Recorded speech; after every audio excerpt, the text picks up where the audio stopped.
கிறிஸ்துவுக்குள் மிகவும் பிரியமான சகோதர சகோதரிகளே, இயேசு கிறிஸ்துவின் நாமத்தினாலே உங்கள் யாவருக்கும் எனது அன்பின் நல்வாழ்த்துதலையும் வணக்கத்தையும் தெரிவித்துக் கொள்கிறேன். இன்றைய பகலின் குளிர்ச்சியான நாளின் தியான வசனம் நெகேமியா 1:8.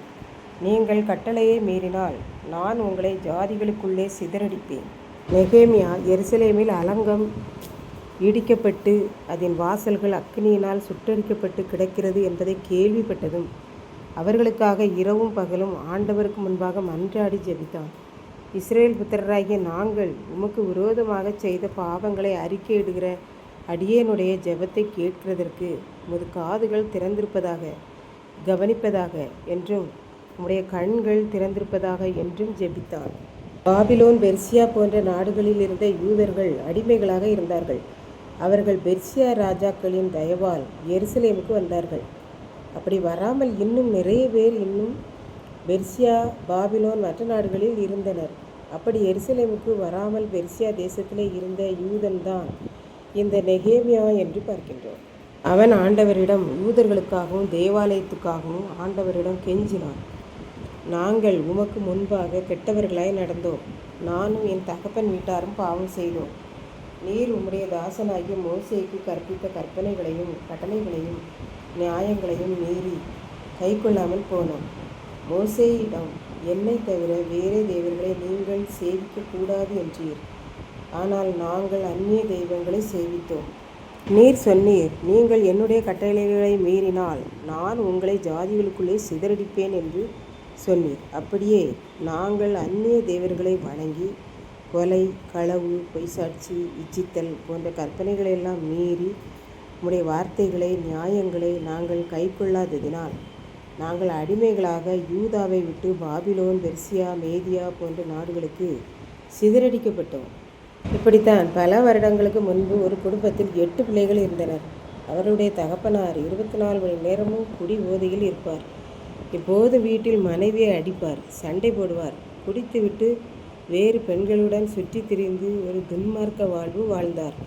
இதனால் எப்போது வீடு அழுகையுடனும் கண்ணீருடனும் தான் காணப்படும்.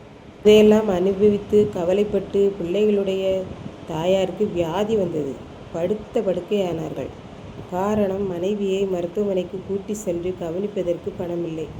கணவருக்கு அதை பற்றி கவலையும் இல்லை. இப்படியாக பக்கத்து வீடுகளில் பாவம் பார்த்து பழைய ஆடைகள், பழைய சாப்பாடு இப்படி கொடுப்பார்கள். ஒரு நாள் மனைவி மரித்து விட்டார்கள். அந்த ஊரையே கலங்கி போனது. ஏனென்றால் 8 பிள்ளைகள் சிறிய சிறிய பிள்ளைகள். மனைவியின் அடக்கம் முடிந்தது. மனைவியின் அக்கா, அண்ணன், தங்கை, தம்பி எல்லாரும் வந்தார்கள்.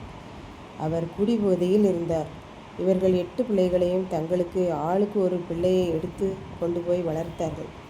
மீதி 4 பிள்ளைகளையும் நம்பிக்கையான பெரிய பணக்காரர்களுக்கு குழந்தை இல்லாத குறைகளை நீக்கும்படியாக கொடுத்து விட்டார்கள்.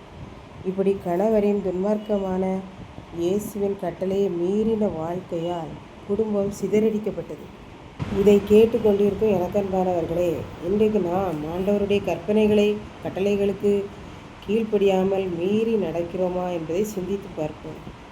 இந்த குடும்பத்தில் கணவரின் பாவமான வாழ்வால் மனைவி இறந்தும் பிள்ளைகள் சிதறடிக்கப்பட்டும் போனது.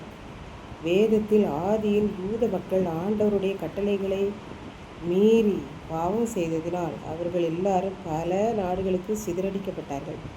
இன்றைக்கு நாமும் வேதத்தை அனுதினமும் வாசித்து தேவனுடைய கட்டளைகள் கற்பனைகளை மீறாதபடிக்கு கீழ்ப்படிந்து வாழ்ந்தால் நம் ஆண்டவர் கண்டிப்பாக நம்மை ஆசீர்வதிப்பார்.